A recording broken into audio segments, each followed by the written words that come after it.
Good morning students.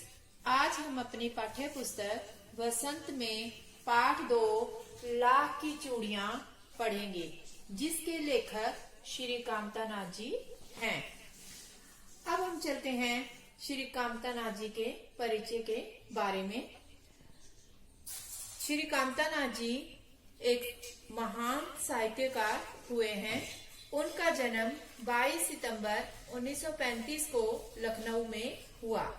उनकी प्रमुख रचनाएं हैं समुद्र तट पर खुलने वाली खिड़की, सुबह होने तक, एक और हिंदुस्तान आदि।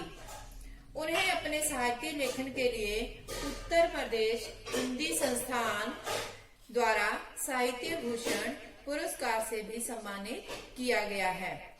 हिंदी साहित्य के इस महान साहित्यकार का निधन 25 मई 2015 को हुआ। अब हम चलते हैं कि इस पाठ के अंदर मुख्य बातें कुछ हैं जो हम पाठ पढ़ने से पहले ही जानेंगे। इसके अंदर क्या है बेटा, इस कहानी में मुख्य पात्र एक बदलू है जो मनिहार में चूड़ियां बनाने का कार्य करता है। और आत्म कथात्मक शैली का प्रयोग किया गया है। आत्म कथात्मक मीन्स अपने ही बारे में बताना।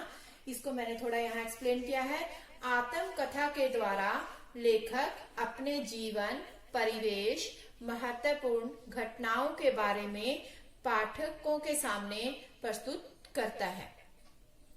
और ऐसे ही तद्भव शब्दावली का प्रयोग किया गया है इस पाठ के अंदर। तद्भव कौन से शब्द होते हैं? ऐसे शब्द जो तत्सम शब्दों से आते हैं। अब तत्सम शब्द कौन से होते हैं? जो सीधे संस्कृत से हम एज इट इज यूज करते हैं। और जब संस्कृत का बदला हुआ रूप यानी तत्सम शब्दों का बदला हुआ रूप क्या कहलाता है? तद्भव। एक और पॉइंट हमारे पास बन जाता है जो मेन पूरे का पूरा इस पाठ पर आधारित है, वो है मशीनीकरण के कारण ग्रामीण व्यवसाय पर प्रभाव। कि आज का जो आधुनिक युग है, मशीनीकरण का युग जो है, गांव के जो व्यवसाय हैं उन पर उनका क्या प्रभाव पड़ा है, यह भी इस पाठ के अंदर दिखाया गया है। पाठ की जो भाषा है वो बहुत सरल है, सहज है। ऐसे ही पाठ के अंदर कुछ कठिन शब्द जो मैंने यहाँ पर लिखे हैं उनको भी देख लेते हैं।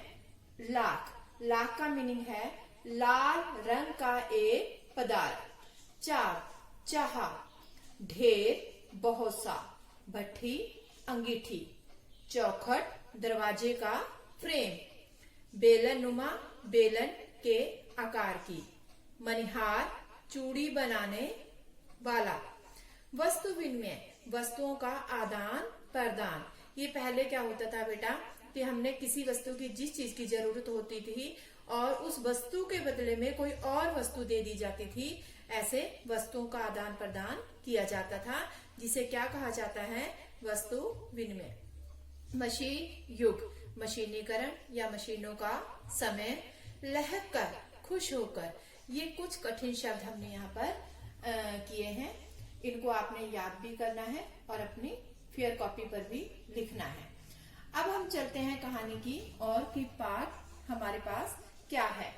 लाख की जो चूड़ियां हैं कामतानाथ प्रसाद की एक प्रसिद्ध कहानी है। यह कहानी शहरीकरण और औद्योगिकरण विकास से ग्रामोद्योगों के उजड़ने तथा लोक कलाकारों की पीड़ा को चित्रित करती है। यह कहानी एक बच्चे और बदलू मामा की है।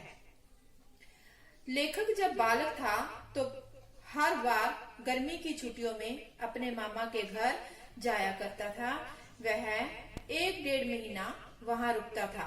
गांव में बदलू मामा का एक मनिहार रहता था। मनिहार अभी हमने पहले भी पढ़ा कि मनिहार जो चूड़ी बनाने का कार्य करता है। वह लाख की सुंदर सुंदर चूड़ियां बनाता था। उसकी चूड़ियां इतनी प्रसिद्ध थी कि उसके गांव में ही नहीं, आसपास के गांव में भी उन स्त्रियां उसकी बनाई हुई चूड़ियां पहनती थी। मामा के गांव का होने के नाते लेखक को उसे बदलू मामा कहना चाहिए था। क्या कहना चाहिए था? बदलू मामा, क्योंकि उसके मामा के नाना के गांव का था वो। परंतु लेखक गांव के अन्य बालकों की तरह उसे बदलू काका ही कहा करता था। लेखक के मामा के घर इतने समय तक रुकने का एक कारण बदलू भी था, क्योंकि वह प्रतिदिन उसे लाख की रंग बिरंगी 1-2 गोलियां बनाकर अवश्य दिया करता था। क्या देता था उसे? वो 1 या 2 गोली बनाकर दे देता था लाख की। बदलू का घर कुछ ऊंचाई पर था। कहां पर था? यानी कि थोड़ा ऊंचाई पर था। किसका? बदलू का। उसके घर के आगे खुला मैदान था। आंगन में एक नीम का वृक्ष लगा हुआ था। उसी वृक्ष के नीचे वह अपना काम किया करता था। वह भट्टी की तेज आग में लाख पिघलाता था। लाख को वो कैसे पिघलाता था? यानी कि भट्टी की अंगीठी की तेज आग में।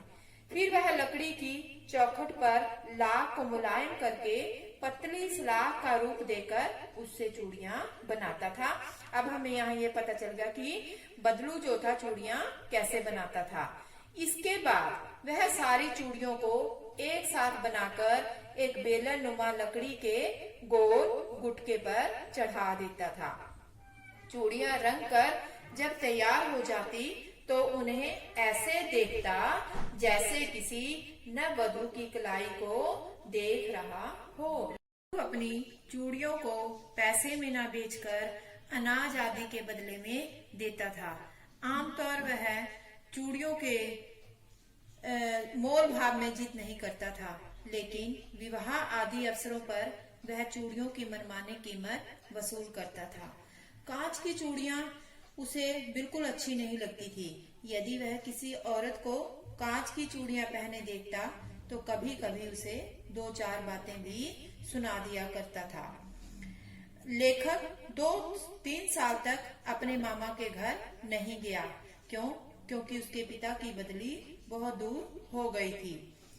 कुछ वर्षों के बाद लेखक जब अपने मामा के घर गया तो इतना बड़ा हो गया था कि उसे अब लाख की गोलियों में कोई रुचि न रह गई थी। अतः उसे बदलू का ध्यान न आया।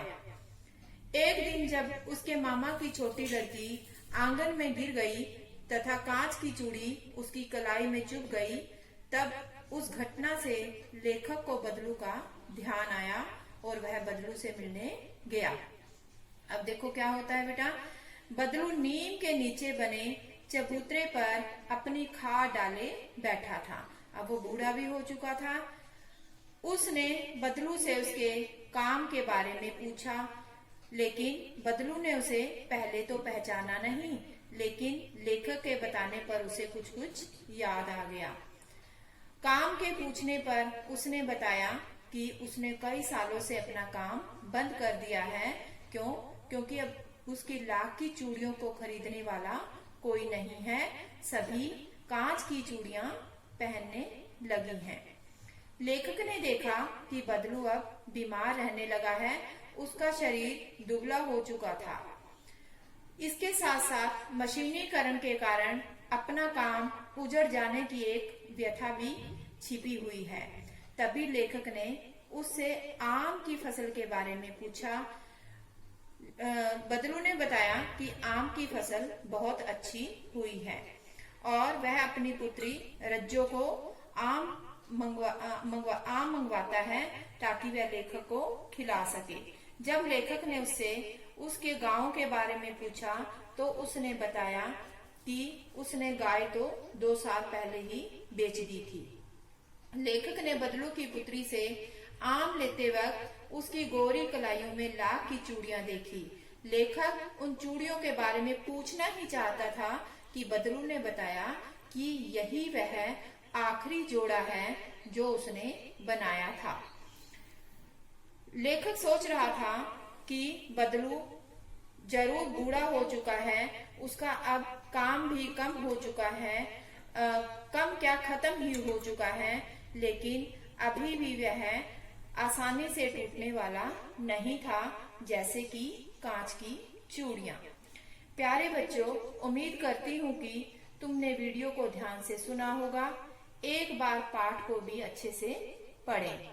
पाठ्य पुस्तकें प्रत्येक पेज पर 4-4 आंतरिक प्रश्नोत्तर बनाएं।